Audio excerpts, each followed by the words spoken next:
কল্যাণী ইউনিভার্সিটির আন্ডারে নদিয়া এবং মুর্শিদাবাদ জোনের মধ্যে যে সমস্ত কলেজ রয়েছে, প্রত্যেকটা কলেজে তোমরা যারা এবার 6 সেমিস্টারের পরীক্ষা দিয়েছিলে BA, BSc, BCom, honours and programme কোর্সের, তো তোমাদের 6 সেমিস্টারের পরীক্ষার রেজাল্ট কবে পাবলিশ হবে সেটা তোমরা অনেকেই জানতে চাচ্ছ। এবার অনেকে রয়েছে যারা এমএ অ্যাডমিশন নেবে, অর্থাৎ পিজি কোর্সে ভর্তি হবে। তো তোমাদের পিজি অ্যাডমিশন কবে থেকে শুরু হবে, সাপ্লি থাকলে কি পিজিতে ভর্তি হওয়া যায়, বিস্তারিত আজকের এই ভিডিওতে আমি তোমাদেরকে জানাবো। কাজেই আজকের এই অল্প কিছুক্ষণের ভিডিওটা তোমাদের কাছে খুব গুরুত্বপূর্ণ একটা ভিডিও হতে চলেছে, তাই প্রত্যেকেই আজকের ভিডিওটা প্রথম থেকে শেষ পর্যন্ত দেখবে।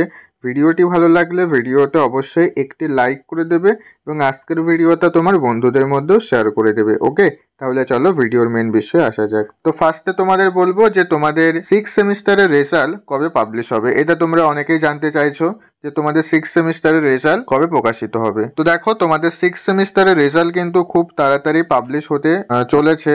তার কারণ হচ্ছে তোমাদের পিজি অ্যাডমিশন যেটা রয়েছে সেটা কিন্তু 3 তারিখ থেকে শুরু হচ্ছে। সেপ্টেম্বরের 3 তারিখ থেকে পিজি অ্যাডমিশন শুরু হয়ে যাচ্ছে এবং বিকাশ ভবন থেকে তোমাদের জানানো হয়েছে 31শে আগস্টের মধ্যে তোমাদের ফাইনাল সেমিস্টারের রেজাল্ট পাবলিশ করে দেওয়ার জন্য।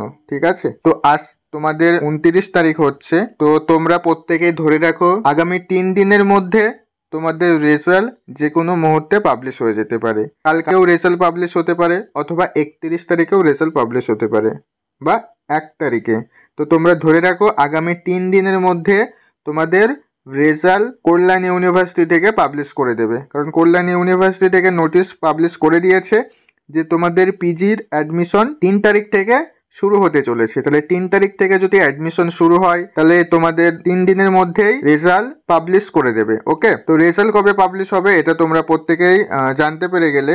আর তোমাদের পিজি অ্যাডমিশন কবে থেকে শুরু হচ্ছে সেটাও তোমাদের বলে দিলাম, সেপ্টেম্বরের 3 তারিখ থেকে তোমাদের অ্যাডমিশনের ফর্ম ফিল আপ শুরু হয়ে যাবে। ঠিক আছে, তো এরপরে একটা ডিটেলসে ভিডিও দিয়ে দেবো পিজি অ্যাডমিশন নিয়ে কল্যাণী ইউনিভার্সিটির, সেই ভিডিওটা তোমরা প্রত্যেকেই দেখে নিও।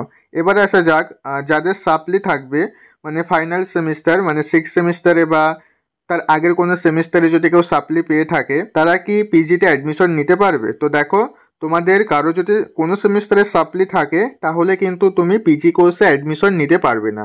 সাপ্লি থাকলে পিজিতে অ্যাডমিশন নেওয়া যায় না। তুমি সাপ্লি ক্লিয়ার করবে, তার পরের ইয়ারে তুমি আবার পিজিতে অ্যাডমিশন নিতে পারবে। কিন্তু কোনো একটা সেমিস্টারে যদি সাপ্লি থাকে তুমি পিজি কোর্সে অর্থাৎ এমএতে ভর্তি হতে পারবে না।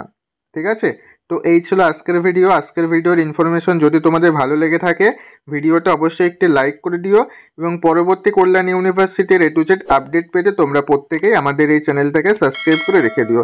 তারপর দেখা হচ্ছে পরবর্তী ভিডিওতে। তোমরা সবাই ভালো থেকো।